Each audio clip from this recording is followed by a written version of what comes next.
Hello friend, welcome back to my channel অগোছালো মুনমুন। আমার ব্লগে আমার বন্ধুদেরকে জানাই অনেক অনেক ভালোবাসা।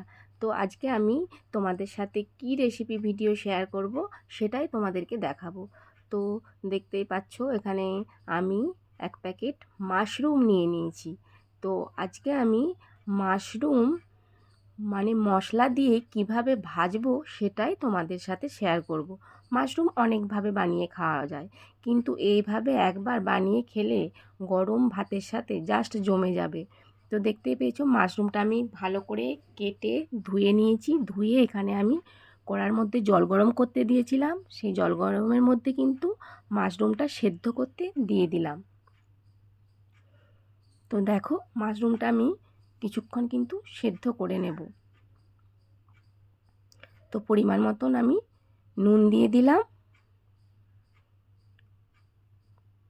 তো দেখো মাশরুমটা কিন্তু ফুটছে, দেখতেই পাচ্ছ। তো আমার সেদ্ধ করা হয়ে গেছে, আমি জলটা ফেলে দিয়েছি, দিয়ে এখানে আমি প্লেটের মধ্যে তুলে নিয়েছি, দেখতেই পেয়েছো। আর এখানে আমি রসুন কুচিয়ে রেখেছিলাম, সেই রসুন কুচানোটা আমি এবার মাশরুমের মধ্যে দিয়ে দেবো। আগেই বলেছি মশলা দিয়ে মাশরুম আমি ভাজবো, সেটাই তোমাদেরকে দেখাবো। এইরকমভাবে করে দেখো, দারুণ লাগে খেতে কিন্তু। এখানে আমি পেঁয়াজ কুচিয়ে নিয়েছি, পেঁয়াজ কুচানোটাও দিয়ে দিলাম মাশরুমের মধ্যে।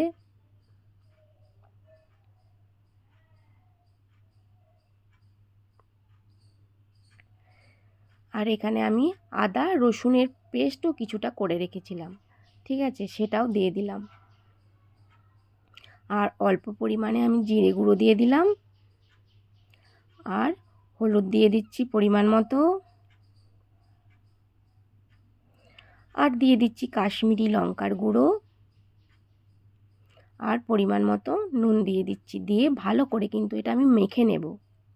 দেখতে পেয়েছো, ভালো করে মেখে আমি কিছুক্ষণ রেস্টে রেখে দেব ঢাকা দিয়ে। তো বেশ কিছুক্ষণ রেখে দিয়েছি, প্রায় আধ ঘন্টার মতো। তারপরে আমি আবার ফিরে এসেছি। এখানে কড়াইয়ের মধ্যে সর্ষের তেল দিয়ে দিলাম। একদম খুব সহজ পদ্ধতিতে দারুণ একটা টেস্টি রান্না। তো দেখো এখানে আমি যে মেখে রেখেছিলাম মাশরুমটা মশলার সাথে, সেটা আমি এবার তেলের মধ্যে দিয়ে দিচ্ছি। তো তেলের মধ্যে আমি দিয়ে দিয়েছি।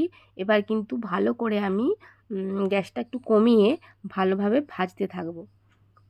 বন্ধুরা, তোমরা সবাই কেমন আছো একটু কমেন্ট করে জানিও। আর যারা নতুন বন্ধু থাকবে অবশ্যই ভিডিও যদি ভালো লাগে লাইক কমেন্ট শেয়ার সাবস্ক্রাইব করে দিও। আর বন্ধুদেরকে বলবো ভিডিও যদি ভালো লাগে অবশ্যই একটা করে হাইপ করে দিও।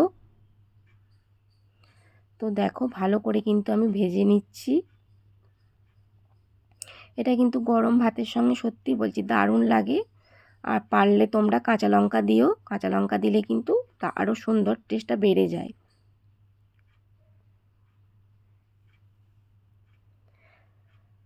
আর তাড়াতাড়ি হয়েও যায় কিন্তু। তো দেখো এখানে কিন্তু আমার মশলা দিয়ে মাশরুম ভাজা কিন্তু একদম রেডি হয়ে গেছে, দেখতেই পেয়েছো। দারুণ দেখতে লাগছে আর খেতেও কিন্তু দুর্দান্ত হয়েছিল। সকলকেই বলবো এইভাবে একবার বানিয়ে খেয়ে দেখো, দারুণ লাগবে কিন্তু গরম ভাতের সাথে।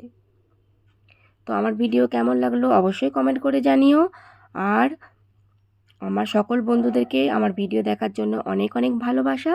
তো সবাই ভালো থেকো, সুস্থ থেকো। আজকের মতো টাটা।